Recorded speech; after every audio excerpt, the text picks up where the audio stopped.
Good evening, class. I'm here to give you a speech on morals in children literature today, and everybody in the class is related to children in some way. Some of us are parents, uncle, brother, sister, and many things. So, to make everybody understand what morals in children literature help in shaping children will certainly bring some interest to everybody in the class.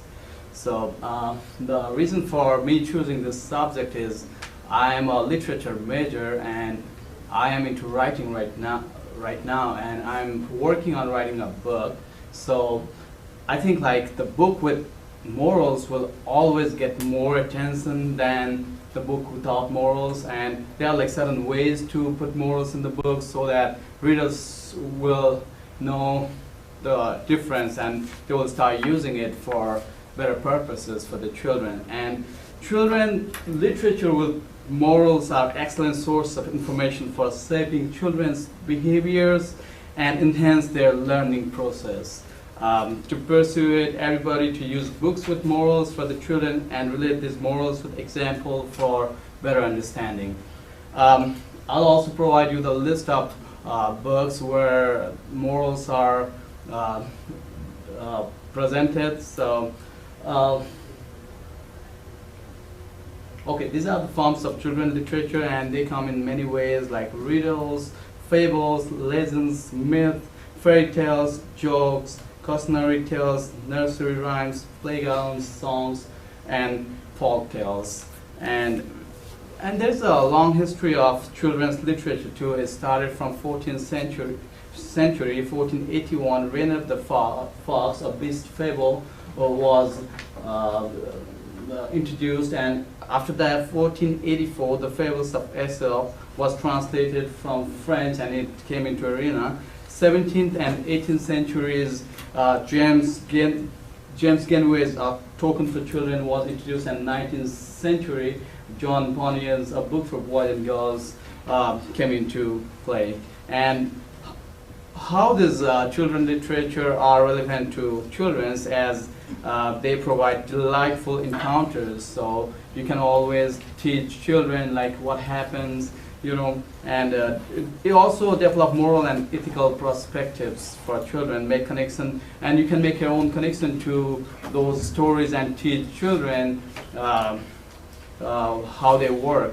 And it transfers into new imaginative level, and you can always imagine yourself as a character, and that way your children will better understand what the moral is, and it brings happiness and peace of mind too.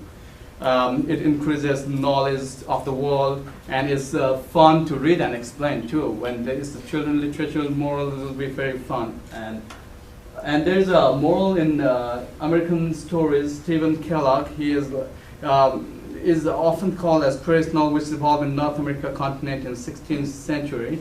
Much bigger than Martini, runs on the theme patience, and best friend teaches sharing and true meaning of friendship.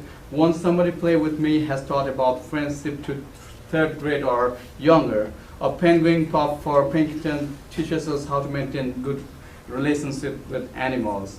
And now with something different, I'm going to talk about Panchatantra.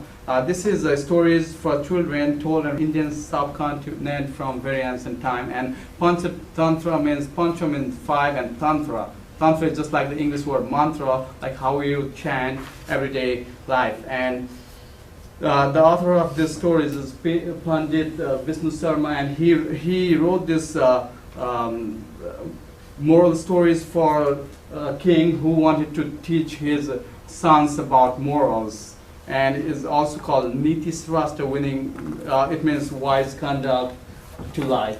And there are like 5 great stories from Panchatantra and their morals. And this is a story about the foolish lion and the clever rabbit. And the story talks about on the moral how we can win over brute force, and eventually how a small rabbit fools the lion by making him see his own image in the pond and dive and kill him to death. And the story, the greedy jackal, and this moral is greed leads to the downfall. and there is a greedy jackal who tries to eat the boar first instead of the boar, and the boar actually tied up to the string hits him and kills him. So you can, and there's another story, the crows and the serpent. And it's, the moral on the story is size and power cannot do over wisdom, and how a small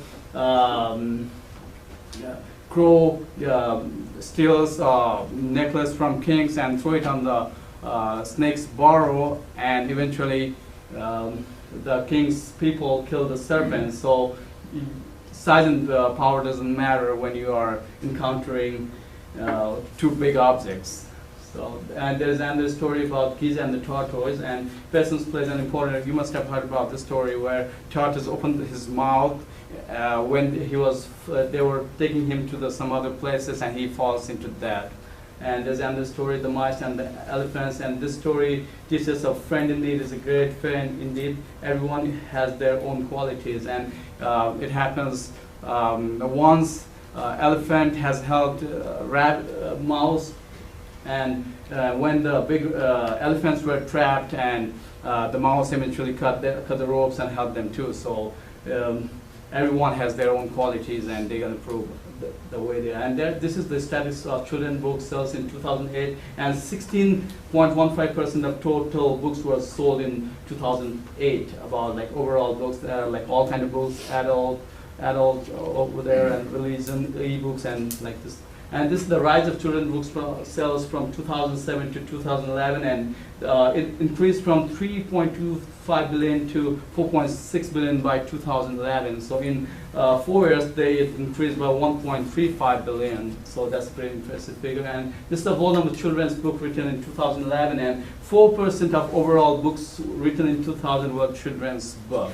So every 100 books written, like 4 of them were children's book.